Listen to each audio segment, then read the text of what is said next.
Então, voltamos aqui agora no terceiro e último bloco a falar com Leonardo Berardo Carneiro da Cunha, que vem permitindo essa conversa leve, mas ao mesmo tempo profunda, sobre o direito processual civil no Brasil.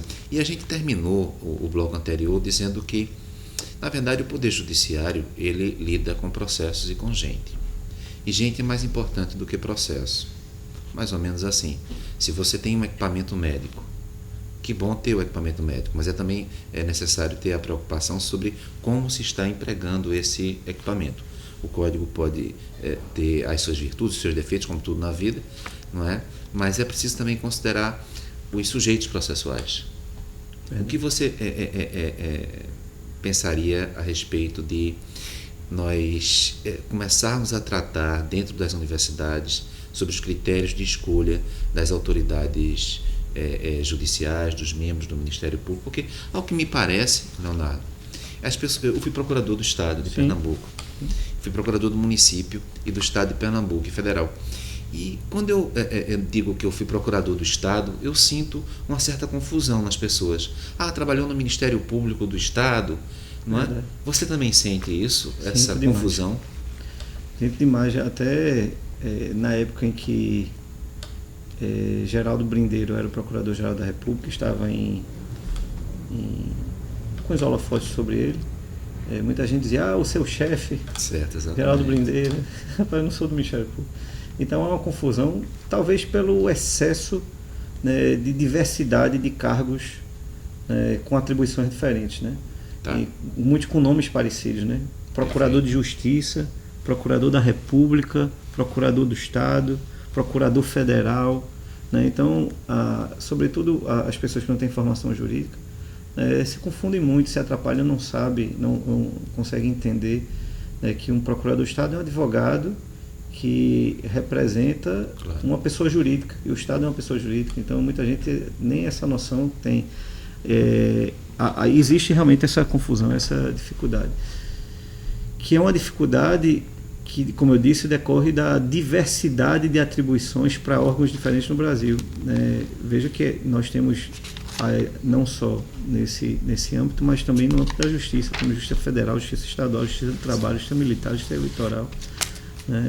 Enfim, não que isso seja bom ou ruim, mas é só uma constatação de que essa diversidade gera confusão para muita gente, né? E você, como professor já tão simpático aos alunos, né? Quando você olha, vem o Leonardo, foi aquela festa, eu te pergunto, a universidade, ela não poderia começar a esclarecer sobre isso?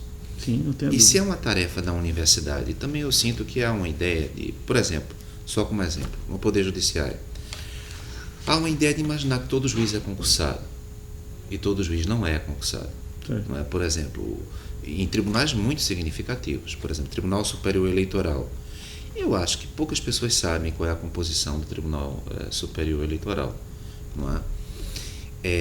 E não só o Tribunal Superior Eleitoral, por exemplo, quando nós falamos sobre o quinto, eu acho que há uma deficiência de se saber o que é o quinto, quais as virtudes e quais os defeitos, a origem do quinto no Brasil. Tu querias falar um pouco sobre isso, a origem do quinto em Getúlio Vargas? Mas antes de falar disso, queria dizer um detalhe interessante. As pessoas não sabem a composição do Tribunal Superior Eleitoral, do Tribunal Regional, que ontem mesmo tem uma decisão super importante, né? Do Supremo. Tem gente que acha que é natural, que é uma carreira só, né? Muita gente que me conhece como advogado, quando você vai ser juiz, né? Como se fosse uma promoção, como se fosse uma carreira única, né?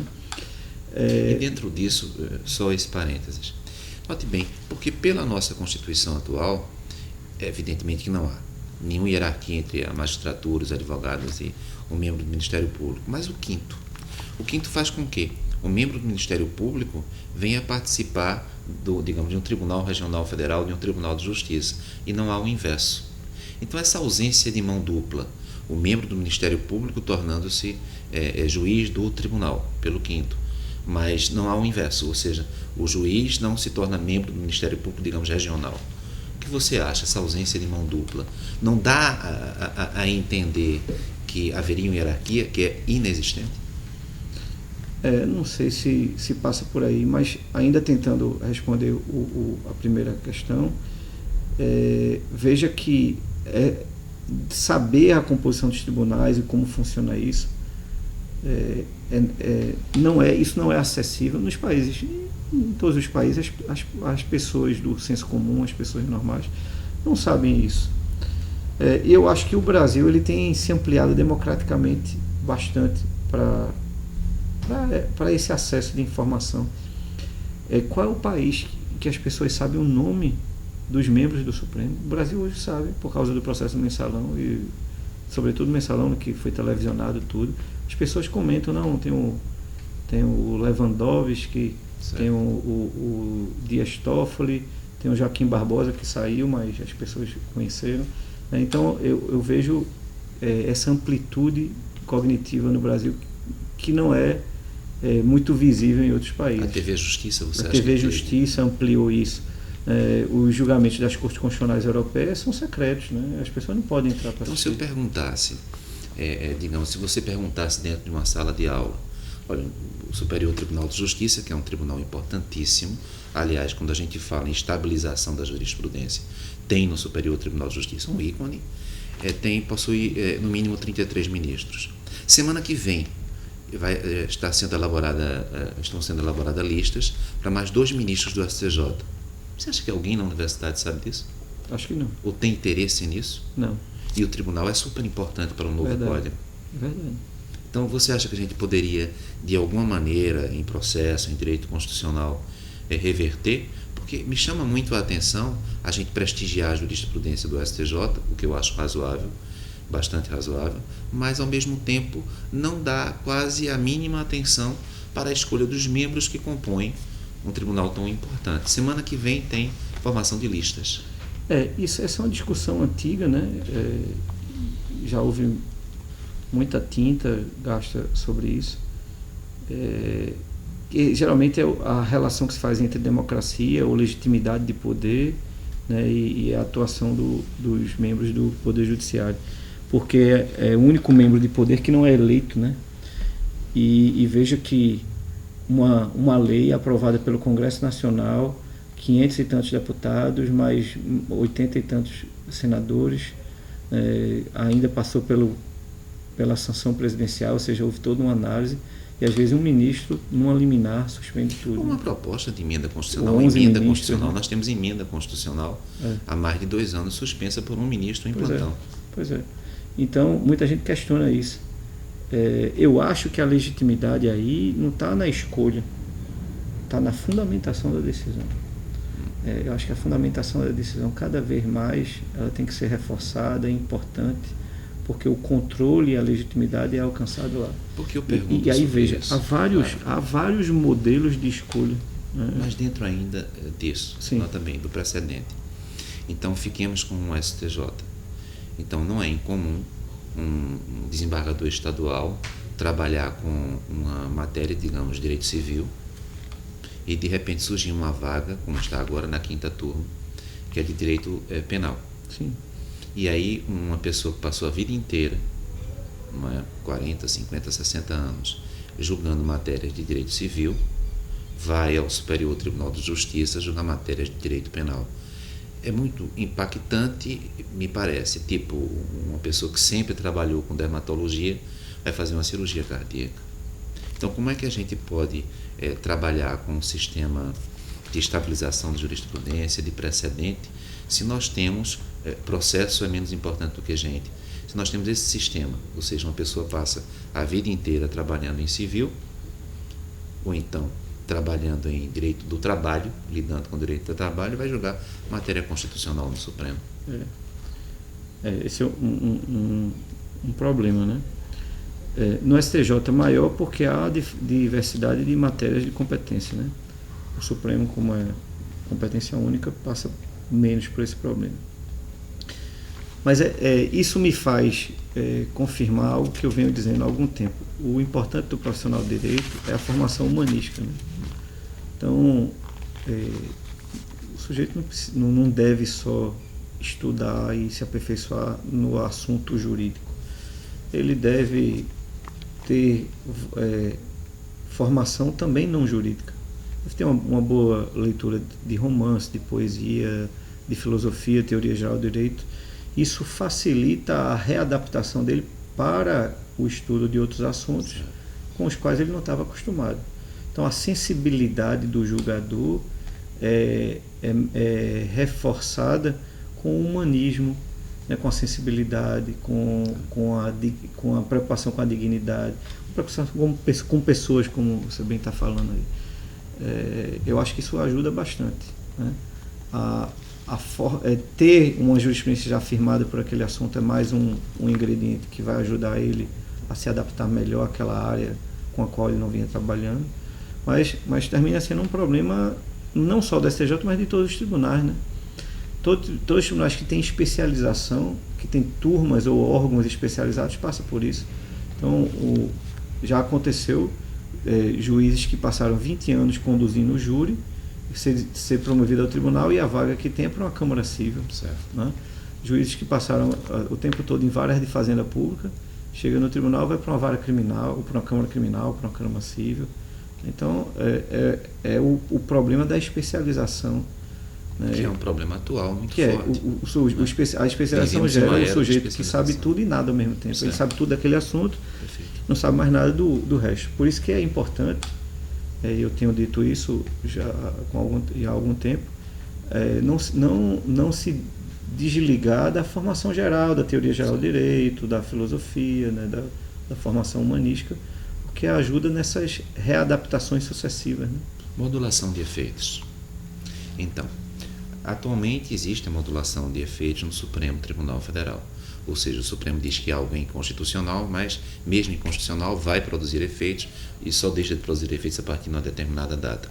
A extensão da modulação de efeitos, você acha que não poderia provocar insegurança jurídica? Ao contrário. Tá. Eu acho que ela tutela a segurança jurídica. Certo.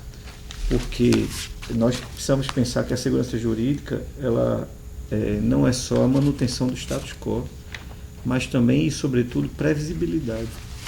Então, se o entendimento firmado no tribunal é o entendimento X e eu pautei minha conduta considerando esse entendimento, e aí estou tranquilo que agi corretamente porque agi seguindo a orientação do tribunal, uma mudança repentina de entendimento não pode me atingir, porque eu agi exatamente de acordo com o entendimento que havia sido firmado. E é preciso que eu tenha minha situação resguardada, primeiro, porque a previsibilidade, calculabilidade e cognoscibilidade, que são os elementos da segurança jurídica, me fizeram agir considerando aquilo. Não, se eu fizer desse jeito, está ótimo.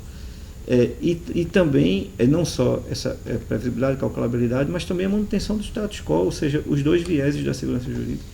Né? Minha situação se consolidou, eu fiz de acordo com o entendimento prevalecente, e agora uma mudança de entendimento vai me atingir. A gente vê muito isso no direito tributário, né? Então, acho que aconteceu isso, salvo engano, com o crédito prêmio de IPI. O STJ tinha um entendimento de mais de uma década, havia inclusive decisões monocráticas reiteradas, né, e uma mudança de composição mudou o entendimento.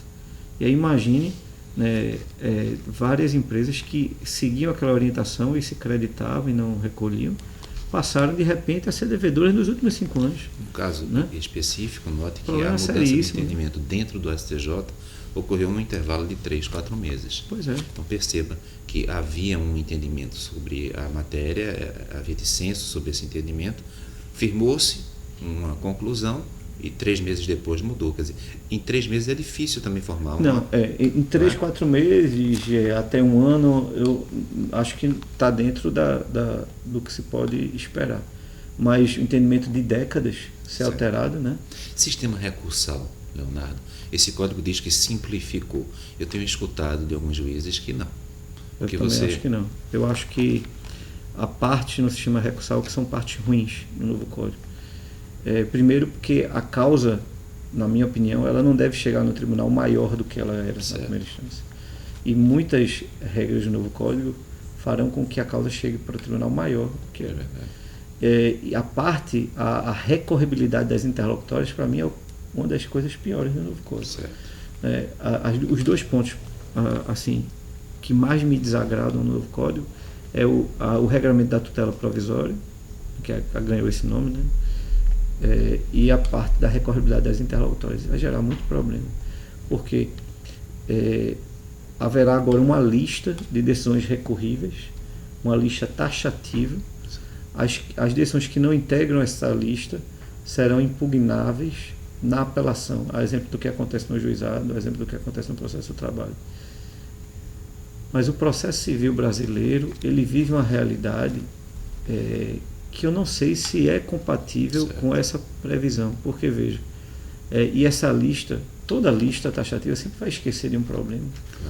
Imagine o que tem me preocupado, imagine o juiz determinar, por exemplo, só para a gente pensar em alguns exemplos, o juiz determinar a suspensão do processo indevidamente.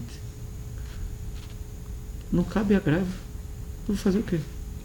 Vou impetrar mandado de segurança? Vamos voltar à época do mandado de segurança contra a justiça? Já tivemos no passado, antes de 73, um código exatamente. Que tentou fazer isso e não conseguiu, porque a gente utiliza instrumentos, digamos assim, outro mandado de segurança, reclamação, correição, exatamente.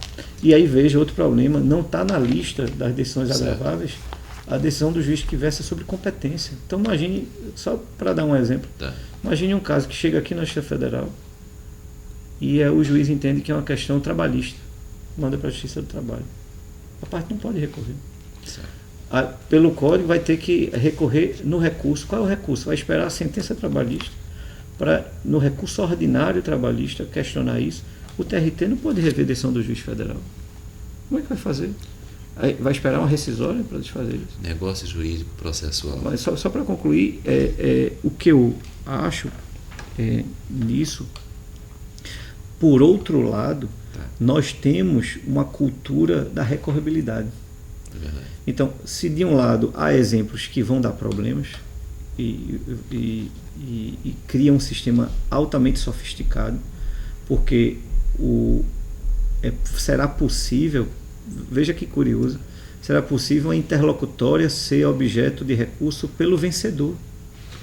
Porque eu posso recorrer nas razões da apelação, se eu for vencido, ou nas contra-razões de apelação, se eu for vencedor. É exemplo do que acontecia no agravo retido, né? Eu agravava e reiterava nas contra-razões se fosse vitorioso. Eu poderei recorrer, e aí isso cria uma sofisticação exagerada, porque as minhas contra-razões, se eu for vencedor, elas veicularão também um recurso contra a decisão interlocutória. Mas, como eu disse, por outro lado, se há coisas ruins na recorribilidade das interlocutórias, por não contemplar situações que podem causar problemas, por outro lado, talvez um estímulo à revisão da cultura da recorribilidade. Nós nos acostumamos a ter que recorrer de tudo, há sempre uma angústia quando a decisão é irrecorrível. A lei não muda a cultura, não é? Eu acho que sim. Consegue mudar. Na sua adolescência, você usava cinto de segurança? Por exemplo. Quando você usava cinto de segurança no carro? Interessante essa coisa. Não apenas cinto de segurança, pode falar também da questão do cigarro. Na Europa as pessoas fumam. Pois em avião, se fumava em avião. Beber e dirigir. As coisas estão mudando. Talvez eu esteja sendo muito tradicional, mas eu vou te provocar com o seguinte. Olha, Leonardo vai lá, pede para ele falar sobre negócio jurídico processual. Ótimo. Como um juiz já antigo, posso dizer, eu tenho uma perspectiva de que quando um processo chega na distribuição, ele não chega novo. Aquele conflito já é antigo. Certo. Ele já chega no Poder Judiciário velho. Já com algum desgaste. Bastante desgaste. Certo. Também. Então, naturalmente que o autor vai defender os interesses do autor e o réu a mesma coisa. A gente está criando no processo uma ideia de que as partes elas devem ser imparciais, no sentido de que elas devem colaborar uma com a outra. Talvez fosse o ideal, em um mundo ideal. E que o juiz, de alguma maneira, ele pode também produzir provas, de alguma maneira até parcial. Então essa ideia de que o juiz pode produzir provas e de que as partes devem colaborar entre si, não é muito platônica, não, porque o Código aposta na conciliação. E seria muito bom que a conciliação desse resultados. No caso aqui da Justiça Federal, eu acho que dá resultados junto à Caixa Econômica Federal por um motivo muito simples. Sim. porque os valores dos imóveis que estão sendo cobrados, depois da parte pagar anos a fio, são valores superiores, em razão do sistema a metodologia de atualização dos valores devidos, e são valores superiores aos de mercado. Então a Caixa faz os acordos porque tem consciência de que não está tendo prejuízo. Então são muitos acordos com relação à Caixa Econômica, mas essa cultura de conciliação, infelizmente, não temos. O Código vai apostar nisso. Veja, são vários pontos na mesma pergunta. Veja, primeiro, eu acho que há um problema talvez semântico no termo cooperação. Tá. O modelo de cooperação que o Código implementa não pressupõe que eu vá ajudar meu adversário. Colaborar não é uma, podemos dizer assim, não é uma reunião de lords ingleses. Eu quero ganhar. Eu não quero que meu adversário ganhe, eu não vou ajudar ele a ganhar. Colaborar não é nesse sentido. Talvez a expressão pudesse ser outra, né? De comparticipar, ou de... o colaborar aí, a colaboração, a cooperação, é atuar com lealdade, com ética, cumprindo os deveres, porque esse foi um termo importado do direito privado, né? Da boa-fé objetiva, né? A cooperação são efeitos anexos, são deveres resultantes da boa-fé objetiva. Lembrando que eu sou Menezes Cordeiro. Né? Exatamente. Que foi meu orientador do pós-doutorado. Por isso que eu fiz a comparação já pensando nisso. São deveres de esclarecimento, né, de diálogo, de consulta.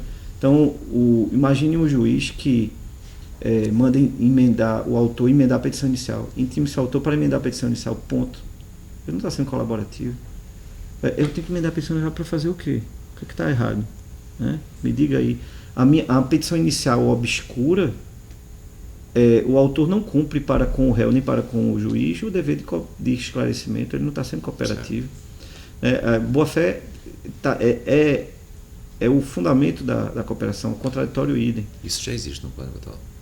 Mas não com esse impacto retórico que o Código traz. Certo. Então, e a lealdade, ela existe inclusive na guerra. Ou deveria existir. A cooperação existe na guerra. Se eu hasteio a bandeira branca, você não pode atirar em mim. Se você atirar em mim, você está sendo desleal, não está sendo cooperativo e está cometendo um crime de guerra. Se um adversário cai ferido ao meu lado, eu não posso deixá-lo morrer, eu tenho que salvá-lo e ele vai se tornar meu um plano ideal, porque nós vivemos uma realidade muito dura. Né? Mas eu não estou ajudando meu adversário a ganhar. Eu estou atuando com ética. E aí veja que como várias regras estão interligadas com essa ideia de cooperação, várias regras do novo Código. O Código cria o princípio da primazia do julgamento do mérito. Então, deve-se fazer de tudo para julgar o mérito, evitando ao máximo a extinção sem resolução do mérito. Nesse sentido, o parágrafo único do artigo 932, que corresponde ao atual 557, que trata dos poderes do relator, ele pode julgar monocraticamente. O parágrafo único diz que, antes de inadmitir um recurso, o juiz deve intimar a parte para ela corrigir o problema. Então, não efetuou o preparo, a parte tem que ser intimada para fazer. Faltou uma cópia obrigatória no agravo, a parte tem que ter a chance de apresentar, para só então ser inadmitido. Veja, algo sobre o qual eu venho pensando de um pouco tempo para cá, venho pensando mais intensamente.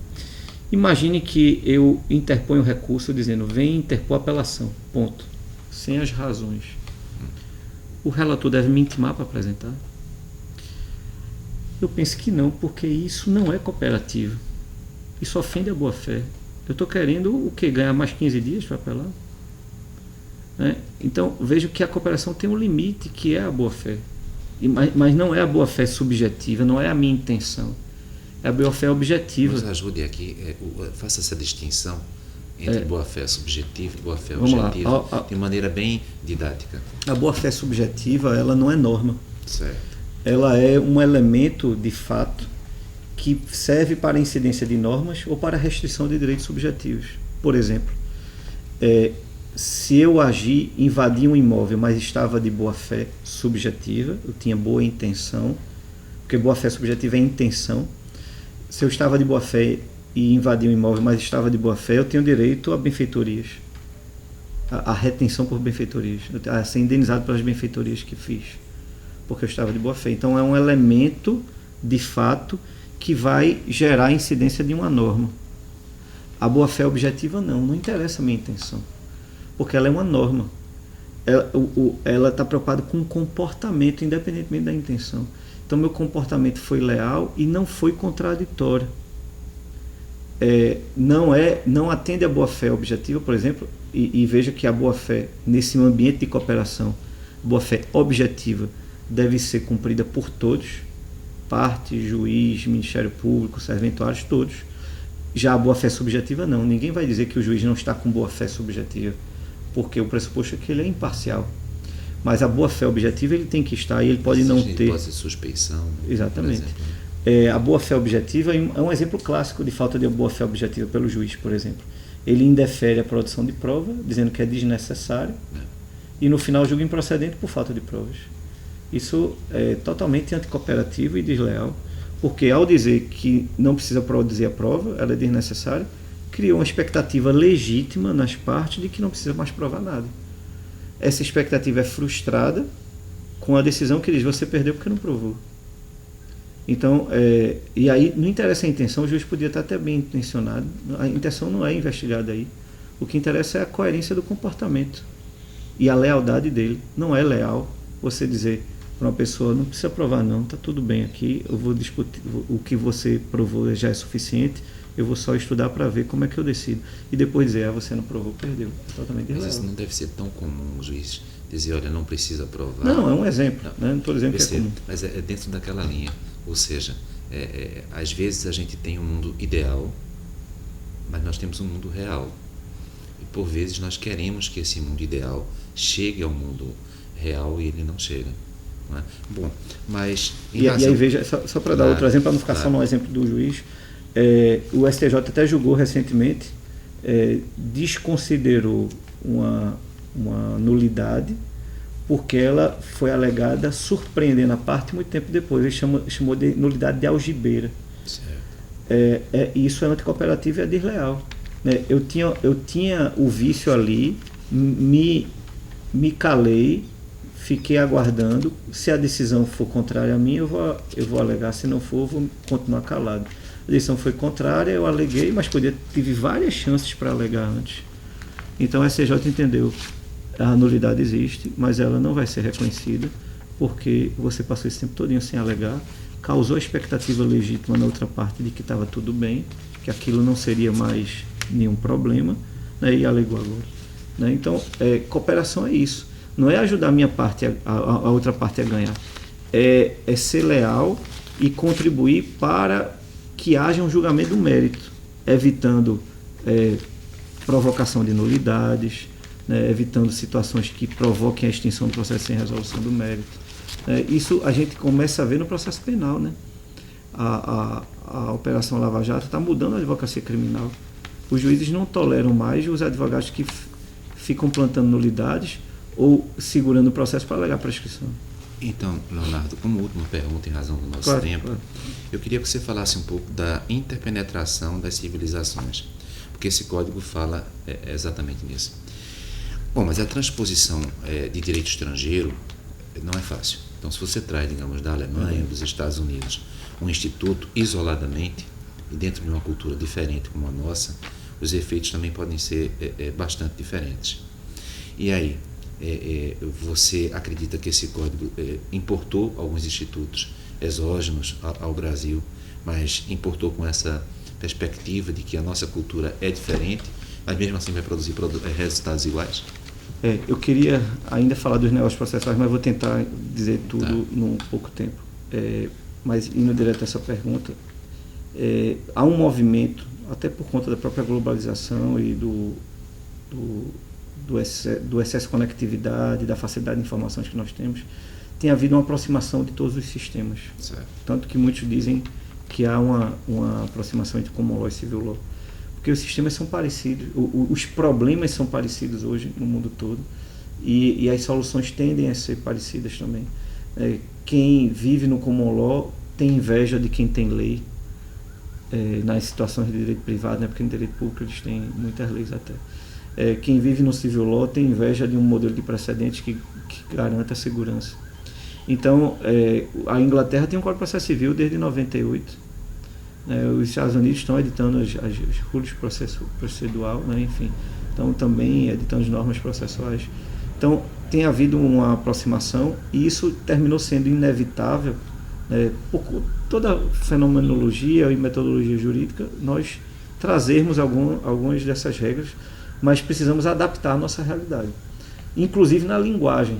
Eu tenho estimulado meus alunos a não dizer distinguish, sim distinção, a não dizer overruling, sim superação. Como se faz em Portugal, por exemplo. Exatamente, né? Porque nós podemos criar o nosso modelo de precedente, não precisa ser exatamente igual.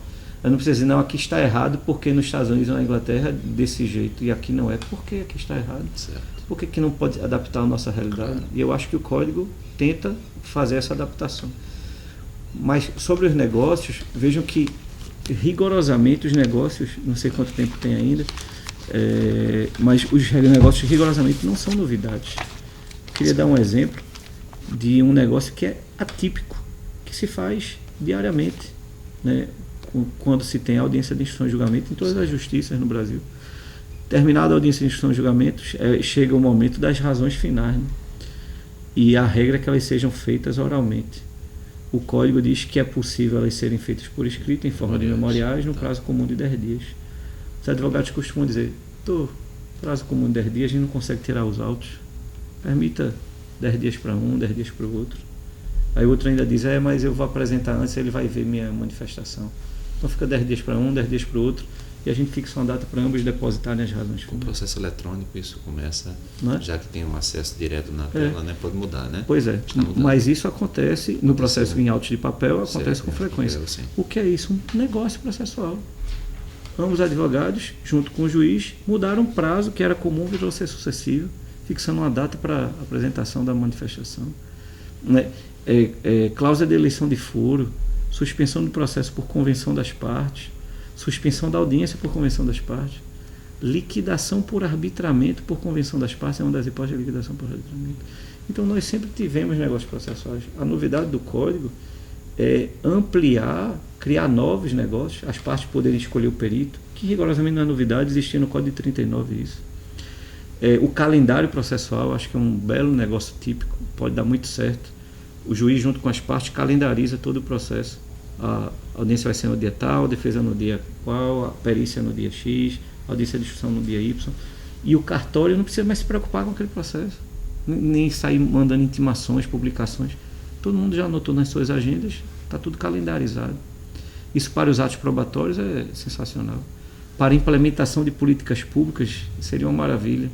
Chama a administração pública, cria um calendário para cumprimento, para a reforma do presídio, para a construção da escola. Enfim. O problema é que às vezes se faz, né, e esse calendário não consegue ser cumprido até pelo próprio poder público. Mas, né? Aí é contra-intuitivo achar que ele se dispôs a fazer isso e não faz, né? Porque a prática vem demonstrando que a contra-intuição costuma ser cada vez mais comum. Pois é. Mas, olha, Leonardo, a gente aqui tem que te agradecer muito por você ter vindo num dia de tanto trabalho, né? Tão corrido, né? E realmente as pessoas que trabalham comigo, do grupo, e outras pessoas que não fazem parte do grupo também estavam muito interessadas em te escutar. E vai o meu agradecimento aqui a você, e você com a palavra final. Eu que agradeço a oportunidade de estar aqui para conversar sobre o processo. Eu gosto muito disso. E nesse tom informal, né, uma conversa e não uma aula, uma palestra ou um debate formal. Achei muito interessante, foi muito rico, muito produtivo, e estou à sua disposição. Qualquer outra oportunidade, pode me chamar que eu venho. Obrigado, Leonardo. Obrigado. Espero que vocês gostem, gente. Eu gostei bastante.